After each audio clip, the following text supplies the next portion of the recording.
Nestled amidst the rolling hills of Kentucky lies Fort Knox, a name synonymous with impenetrable security and unimaginable wealth. Since 1937, this imposing fortress has served as the guardian of America's gold reserves, a symbol of the nation's economic might. Surrounded by granite walls and guarded by the United States Army, Fort Knox has long been shrouded in an aura of mystery, its secrets fiercely protected from the outside world. But behind those imposing walls, a question lingers.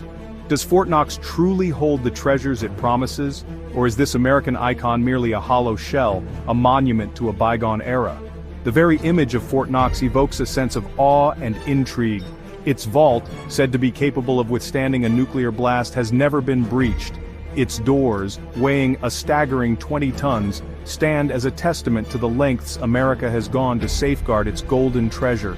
But despite this outward appearance of impenetrability, a growing chorus of voices is beginning to question the true nature of Fort Knox's contents. Is it possible that the gold is gone, spirited away under a veil of secrecy? The notion may seem far-fetched, the stuff of conspiracy theorists and late-night radio hosts. Yet, the rumors persist, fueled by a lack of transparency and a growing distrust of institutions. In an era of misinformation and digital skepticism, the line between fact and fiction has become increasingly blurred. And so, the legend of Fort Knox endures, a potent symbol of both American strength and the nagging suspicion that all is not as it seems. Fort Knox stands as a monument to a time when gold was king, the bedrock of the global financial system. Established in the aftermath of the Great Depression, its purpose was twofold: to safeguard the nation's gold reserves, and to instill confidence in a nation reeling from economic turmoil. The gold held within its vaults represented more than just a precious metal. It was a symbol of stability, a tangible asset backing the world's most powerful currency. For decades, Fort Knox fulfilled this role admirably, a silent sentinel protecting America's financial interests. The process of transporting the gold to Fort Knox was an operation of unprecedented scale and secrecy. Under the watchful eyes of armed guards, trains laden with gold bullion made their way across the country, their cargo destined for the seemingly impenetrable vaults of Fort Knox. The operation, shrouded in secrecy, was a testament to the importance placed upon the gold and the lengths to which the government would go to protect it. The arrival of the gold at Fort Knox marked the beginning of a new era, one in which America's financial might was unquestioned. For years, the mere existence of Fort Knox served as a deterrent against economic instability. The knowledge that America possessed vast reserves of gold underpinned the value of the dollar, making it the envy of the world. Other nations, eager to emulate America's success, established their own gold reserves, further solidifying gold's status as the ultimate store of value.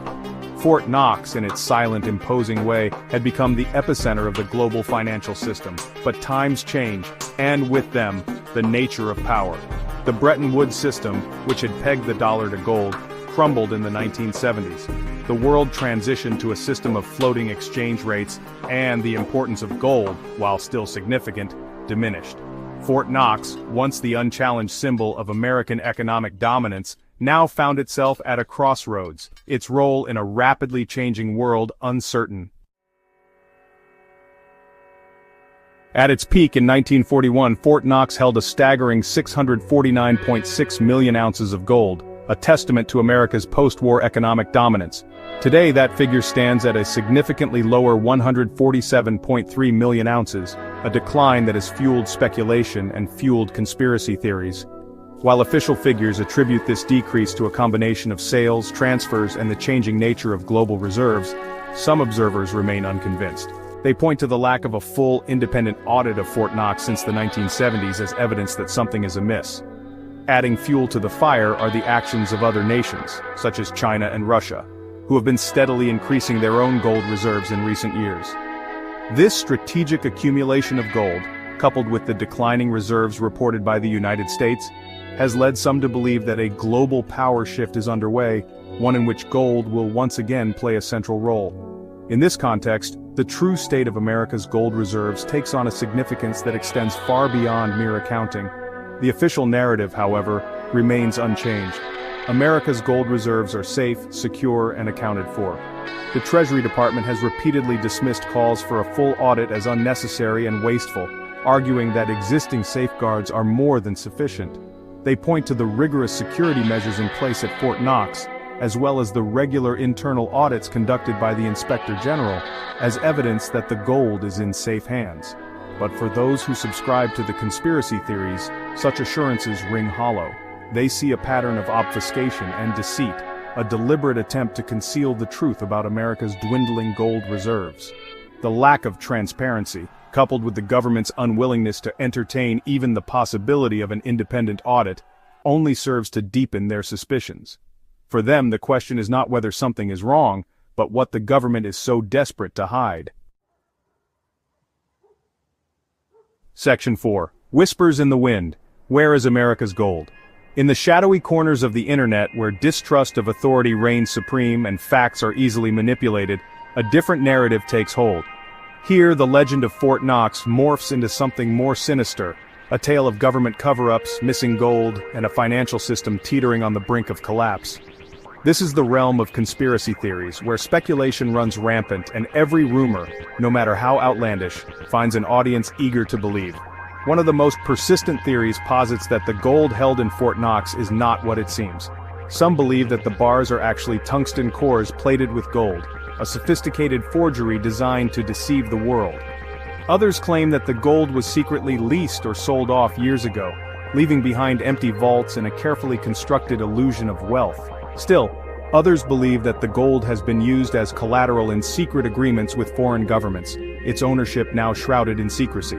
These theories, while lacking any concrete evidence, have gained traction in recent years, fueled by a perfect storm of economic uncertainty, social media, and a growing distrust of government. They have found fertile ground among those who see themselves as victims of a rigged system, those who believe that the powers that be are engaged in a grand conspiracy to enrich themselves at the expense of ordinary citizens.